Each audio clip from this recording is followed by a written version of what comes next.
Live from the WCTV studios, this is the Good Morning Show. Coverage you can count on. It's going to take some wind dying down. It's going to take some moisture moving in.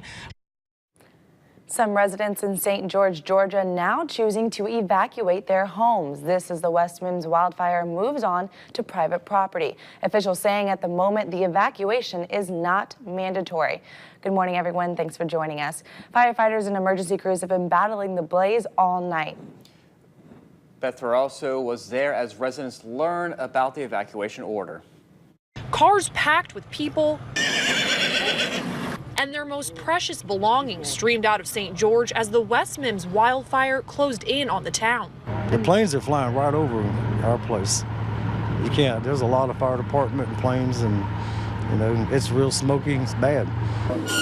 Rick Wilford, one of the hundreds of evacuees, tells me he's been monitoring the fire for weeks. Today, he got the phone call he'd been dreading. We got a phone call that the fire was about a half mile from the house. It was my neighbor called and said they're evacuating. He rushed home and his family packed up everything they could as quickly as possible. Things that mean something to us, and important papers, food, dogs' food, our food, what we could, everything we could.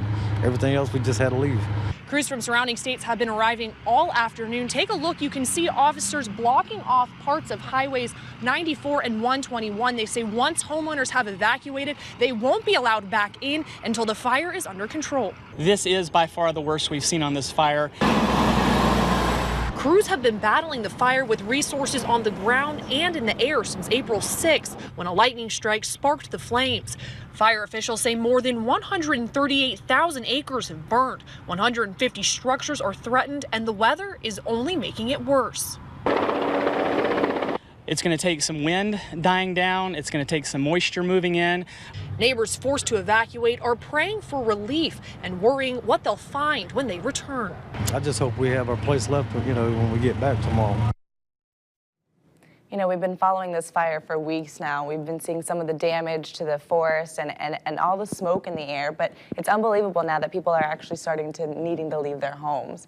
But take a look at this video. We've been seeing this, Charles, all over social media, and it's actually showing how some of that smoke is filling the air from West Mims fire and pushing it south to Jacksonville. So, Charles, what can you tell us about this? Well, we've been having this westerly to northwesterly flow for much of the last few days. You can see that smoke just pulling in from the fire. And in fact, we found some satellite imagery from yesterday, from about noontime to around sunset, where you can see this fire with the northwesterly breeze moving through from the swamp towards the Jacksonville metro area, even some of that smoke just to the north of St. Augustine. So it's been a pretty messy situation in terms of the fires over there the last few weeks, even more so yesterday. But the drought is still persistent across parts of South Georgia. Severe. This is before we had that front move through on Thursday.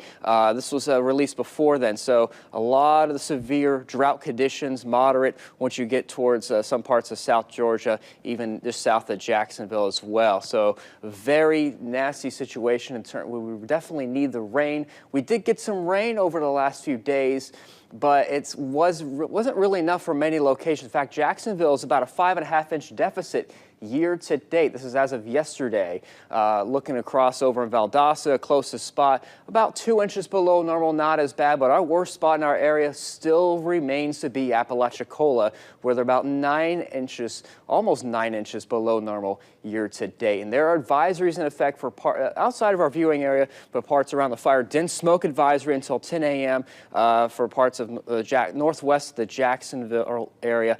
This is in effect until 10 a.m., but fire weather warnings, red flag advisories from about Chiefland and Levy County, south to Ocala, the villages, Orlando, all the way down to just north of Key West and Monroe County. So very nasty situation, but are we going to see any rain in our forecast over the next few days? I'll have details a little bit later. All right, thanks, Charles. We'll see you soon.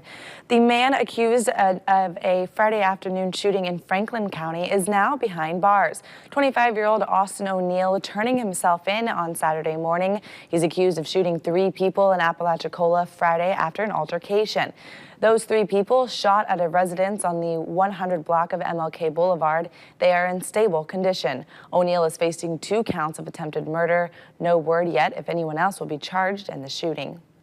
A Florida sheriff's deputy out of a job after dash cam video shows him messing around on the job, quoting scenes from the movie Training Day and playing with his weapons. Bob Keeling has the story. This dash camera video shows Lake County Deputy Dean Zipes, February 16th, pulling his department-issued pistol and taser and appearing to rub them together. Documents from the sheriff's internal investigation say Zipes was swinging his arms in a crisscross manner and quoting lines from the Denzel Washington film Training Day. At one point, documents indicate Zipes was pointing the weapons in the direction of a nearby convenience store. Deputies say the incident happened in the presence of a trainee to whom Zipes later made inappropriate comments. Zipes allegedly admitted to the conduct shown in the dash camera video and later said in an email, according to investigators, he meant nothing malicious. He was just trying to lighten the mood and, he said, be the center of attention. According to the disciplinary report, just a month previous to this incident, Zipes was involved in another episode where he acted as if he was pulling the gun out of his holster in a joking manner. On top of that, investigators say Zipes also admitted to using racial slurs on duty.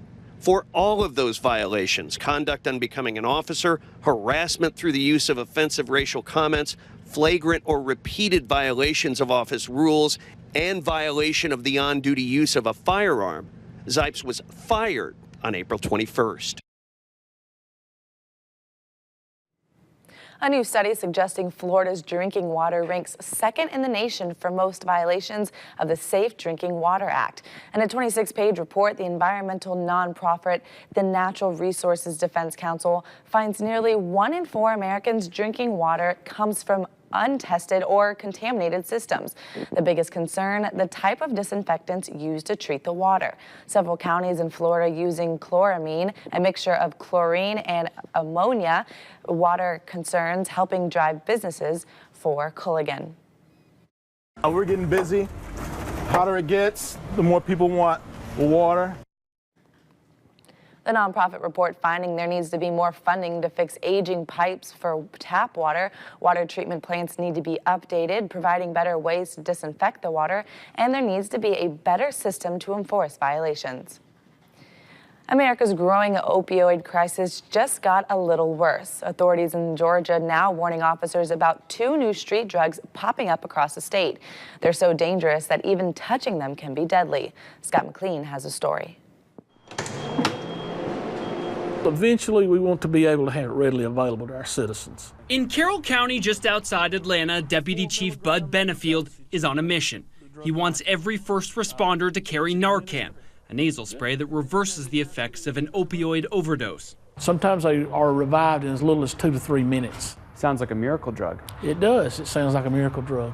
But the miracle drug may not be so miraculous when it comes to the street drugs fentanyl, fentanyl, and U-47700, both on the rise in Georgia and both so strong, investigators say a single dose of Narcan may not be enough. That's very, very scary. Nellie Miles speaks for the Georgia Bureau of Investigation, which she says has seen some combination of the drugs 50 times this year, causing 17 deaths, the same number as in all of 2016. These crop of synthetic opioids for us, it's unheard of. It's unprecedented to see these types of concoctions coming into the crime lab here in Georgia. The drugs have all the trappings of fentanyl, an opioid that's often linked to overdoses and deaths. But these next generation drugs are so potent, Miles says even touching them can be deadly. They are transdermal, so that means that it can be absorbed through the skin. So if you're not wearing your personal protective gear, you can be exposed and at risk. What makes the drugs even scarier is that they're sometimes pressed into pills meant to look like more common street drugs. Even for drug users, every high is Russian roulette. These days, you have no idea what you're getting. So the moral to the story is just stay away from it all. It's just really out of control. Miles says the drugs are made in China and often come through Mexico before reaching the United States. These drugs are so new that it was just last month that Georgia officially outlawed them. Other states are still catching up. It's becoming a nationwide epidemic. In the meantime, Benefield's mission to expand the use of Narcan is becoming more urgent. So, Charles, we heard a lot about the wildfires and also the drought conditions, but what about the weather here for today? What are we going to see? It's looking pretty nice today. Good. Starting off cool, but not as cool as we were yesterday morning. Seeing mostly those temperatures in the 50s, even staying in a few 60s already in places like Perry and Thomasville. 56 right now if you're just waking up in Tallahassee. 56 as well in Monticello, and 59 over in Valdosta. But it's a little warmer this morning. What does that spell for the rest of the day today? I'll have your forecast after the break.